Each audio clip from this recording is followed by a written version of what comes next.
What does the Bible teach about business? That's what we'll uncover together on the Business in His Image podcast. This show explores strategies from the Bible that will help you grow your business, strengthen your walk with Jesus, and help you reach your God-given potential as an entrepreneur. The Bible is filled with practical wisdom to help you live for God while using your gifts. Let's unpack what that means for you and how you can use biblical truths to build a thriving business that honors Christ. Now it's time to dive in. Today's episode is going to be good. We're going to talk about how to earn more per hour with your services. And I'm going to give you the exact steps that I took to scale my business. Now, here's why I want to share this with you. If you have ever wasted time on discovery calls and proposals only to find out that the client can afford you, let me know if that's happened to you. It's happened to me. Or maybe you're just overworking and overwhelmed, right? You want to learn, how can I make more without having to work more? Because everyone is in a different financial situation. Or maybe you're just busy. You do not have time to waste on gigs that are not aligned with your goals. If that's you, if any of this resonates, you want to stick till the end because I know that today's episode will help you. I'm going to share with you my process to scale and tips to help you target the right clients that can afford you. And let me tell you, this can work for you regardless of where you're at in business. So if you're brand new, you can still implement this and just shift it to fit your business. And if you are a little bit more seasoned and you're just looking to scale, it's totally possible and you can do it. So without any further ado, let's dive in. All right. So the first thing that I did to be able to scale. And let me tell you, when I started out as a general VA, I was making 17 an hour. And then I scaled to make 100 and up per hour. And I'm going to explain more how I did that.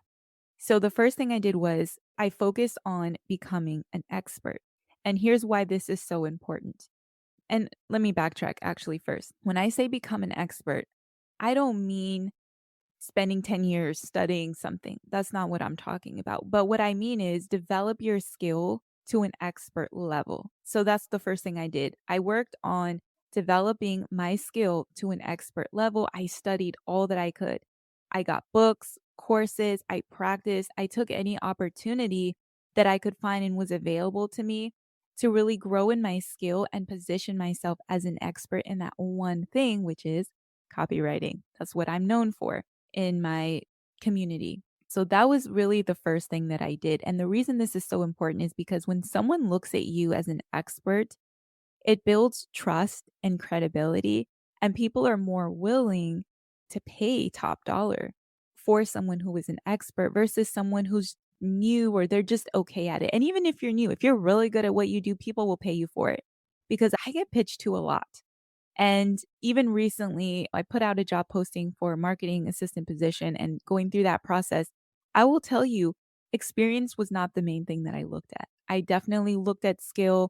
I looked at how aligned they were with my core values and the culture fit. There's other things that I looked at.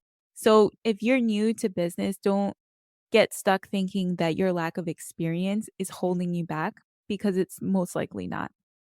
So focus on really developing your skills to that expert level. The second thing that I did was I stopped undercharging and I let go of the fear of losing client work. I know that can be hard. We find a job and we want it. And we're afraid that if we charge too much, they're going to shy away and go with somebody else. And we really have to get over that mindset. And it is hard. But with practice, it gets easier. And wow, you're going to be so grateful when you get that yes from the right client. And you're going to think to yourself, if I never took that step of faith, I wouldn't have been getting paid this amount for this project. So I really highly recommend. Now, if you're newer to business, I'm not suggesting that you should overcharge either, because I'm all about integrity and being fair to your clients. However, you do want to understand the industry standard and also think about your experience level, what you need to be able to pay your bills and that sort of thing, and keep that in mind. All right. So don't undercharge. I remember when I started out, I changed the rates on my website so many different times. Let me know if you can relate. Let me know if you've done that. You go hop into Canva, you change the rates on your portfolio because you're like, I don't know if this client's going to afford me. I don't know if they're going to be willing to pay this. Your rate is your rate. And you may be flexible for certain opportunities that are worth it, but for the most part, you really want to stick to your rates and not be adjusting it just based on the job. Now, the next thing I did is that I changed my brand copy. So when I started out, it's not that it was bad, but it was really targeting a different audience that really couldn't afford to outsource. So I had to optimize my strategy. I had to reconsider who I'm targeting with my services so that I can target people that can actually afford me. Everyone is at a different stage in business, and we have to respect that. So if we get on a call with a client and they just don't have the money to afford us, we can't be mad at that because they can't help where they're at in business. So it's our job to make sure that we're targeting the right businesses and pre-qualifying people from the jump. So there's a few ways to do that. Number one, you can put your rates on your website, right? Your starting rates so that people know upfront whether or not they can afford you. And also make sure that you're using the language of your ideal customer. That's a top copywriting principle. So if you are doing research to find out where people are at in business and you're in a specific niche, specific industry, and you're targeting these businesses that are established, that have the money, right? How do they speak about their business? What language are they using? Because you want to make sure your brand copy is resonating with those people. So that's super important. And then the next thing I did is I started declining gigs that didn't align with my revenue goals. This was not easy. Let me know if that's something that's hard for you because when you come across an opportunity, it can almost feel like you're doing something wrong. Like, how can I pass this up?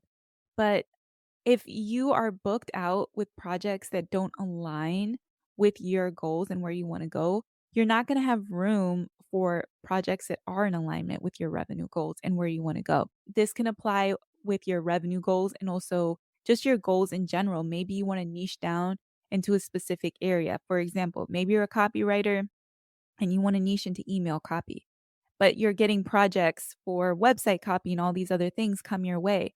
And you might feel like it's hard to say no to those projects, right? Here's what you can do in those cases. Why don't you get together with other people in your field, whether you're a copywriter, web designer, social media marketer, whatever your niche is, find other people that complement what you do. So if you're an email copywriter, why don't you find a website copywriter and work together and you can pass along web copy projects to them and they can pass along email copy projects to you. And that way you're spending time doing what you love and you're helping someone else grow their business and they're helping you grow your business. So there's a way to do it where you're not just passing up projects like, oh, sorry, I can't help you, but you're still making use of that opportunity, but you're doing it in a wise and strategic way. I know it's hard. Niching can be hard and scaling is not comfortable. Let me tell you, because when you want to scale, when you're thinking about scaling and earning more per hour, earning more with your packages, there's changes that have to be made in your business. And sometimes those changes have to do with saying no to some opportunities that aren't in alignment. And that's just part of the process. Just know that it's normal. It's something that I had to go through, other people had to go through it. It is part of the process. So if you want to scale, if you want to get to that next level in your business, just know that some changes are going to come your way where you're going to have to make a decision. You're going to have to stand your ground and say no sometimes. I want to ask you about the kind of content that you love. Now, you may or may not be on my email list. If you're not, go ahead, head over to thevirtualmama.com/join and you can join my email list. I send out a weekly email. And what I really would love to know from you, what kind of content do you love? I would love to know so that I'm serving you in the best way with what is interesting for you.